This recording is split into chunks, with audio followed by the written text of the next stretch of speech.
Okay, so now what I've got here is I've actually got a finger probe, and you can see the lights in there. The OxySim actually simulates having a patient's finger.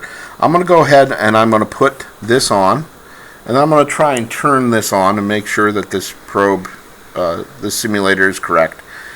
And what you'll notice here is it's got two lights for red and infrared, and hopefully they're both on. Now, notice it's red and infrared, and it's got a signal it should be generating. If it's not, try flipping the sensor.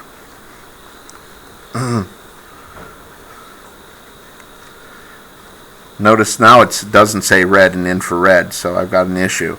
So when I flipped it, the two LEDs come on, red and infrared, and it's seeing something. I'm going to go ahead and get this thing sensing, and I probably will have to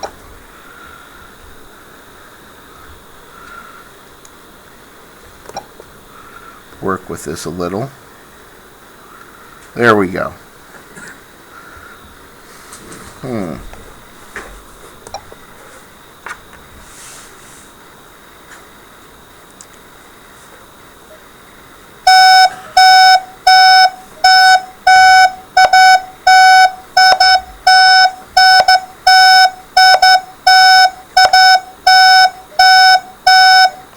This is what the real videos look like when you're making them.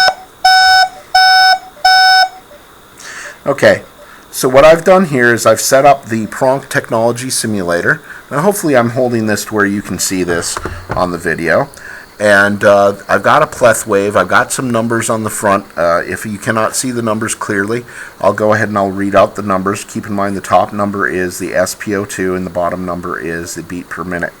So what I've got my simulator from set to here is 80 beat per minute and 85% SPO2. And what I'm reading on my device is just that. I've got a nice clean wave, and I'm getting my 85% SPO2 and 80 beat per minute. So what I'm going to do here is I'm actually going to scroll through the list of simulations. But before I scroll through them, what I want to do is I want to check my alarms and make sure that I'm going to set off my alarms. My upper limit on my alarm is 100. My lower limit on my SPO2 is 85. And I want to record these because whenever you change alarms, you're supposed to change them back.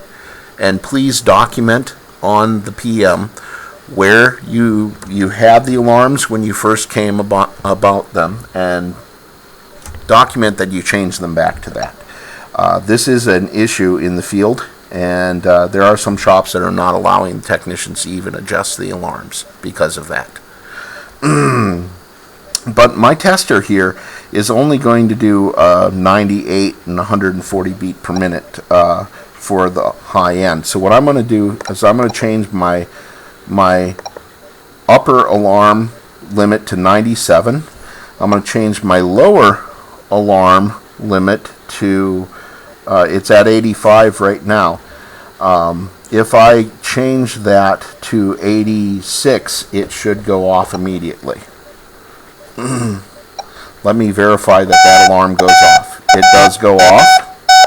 I'm going to go back to my limits. I'm going to select the low, and I'm going to change it back to where it was at 85 beat per minute. Now I'm going to go on to my beat per minute. My high beat per minute is going to be a 140. So what I'm going to do is I'm going to change my beat per minute to 149. Sorry, no, it should be 139. 139. And what I'm going to do is my low beat per minute is going to be 40. So what I'm going to do is I'm going to change my low alarm to 41. Typically, when it comes to SPO2s, you want to violate the alarms 1 or 2 over, 1 or 2 under. So let's go through what my simulator is going to do now that I've set off my alarms so that they're in line with what the simulator wanted. Okay?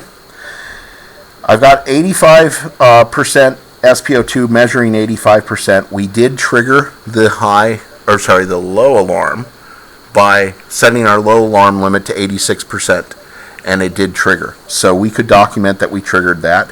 Accuracy, we can document that 85 is 85. I'm going to go to the next measurement here. That is 95% SPO2 and 40 beat per minute. Now the 40 beat per minute should set off our alarm when it triggers, and that's going to give our machine a little bit of time to react here. I don't know how clearly you can see the numbers, but the numbers, SPO2 is now at 93 and climbing, and beat per minute is at 48 and dropping as it calculates what's going on here. 44 beat per minute, 43 beat per minute, 93 on the SPO2 and holding, 42 beats per minute. Come on, 41 beat per minute. The next one should trigger the alarm. Come on, keep dropping. 40 and the alarm triggered. Next thing I'm going to do is I'm going to go to the next test point, which is 98% SPO2 and 80 beats per minute. And you'll notice the high alarm for beat per minute dropped off. My SPO2 is climbing. It's at 96, 97. And hopefully it gets up there to 98 and triggers that alarm.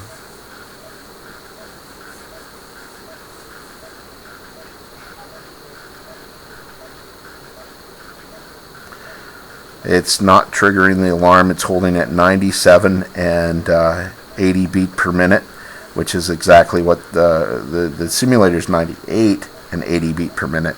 So what I'm going to do is I'm just going to go on to the next step, which is 98% and 140 beat per minute. Now remember, we set the high alarm to 139, so this should set off the high alarm.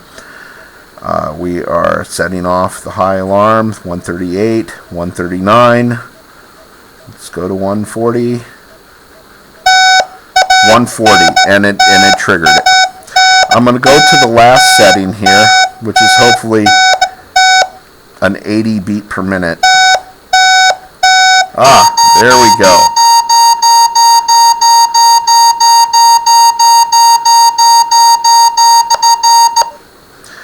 Okay, that really loud alarm, that was the low perfusion that I had set this to, and I wanted to see if it could measure and still count a heart rate, and unfortunately it was not counting a heart rate when set to low perfusion.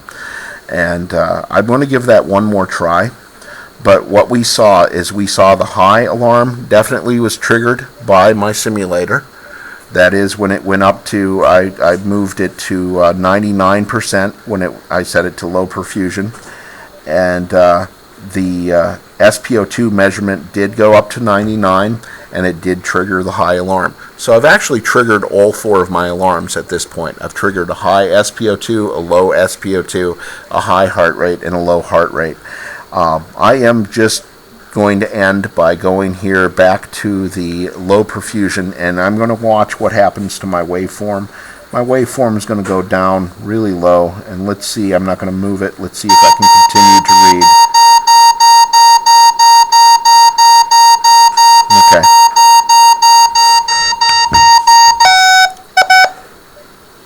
So given a little bit of time, I did not see that it measured on the low perfusion. So with this tester, when I moved it to low oxygen levels or low pulse levels, it did not continue to measure. However, it did pass by the manufacturer's standards using the manufacturer's test equipment. There's a good example as to why you would want to follow the manufacturer's test procedures over a standard test procedure. But what you have seen here is you have seen actually an accuracy and alarms verification for both measurements.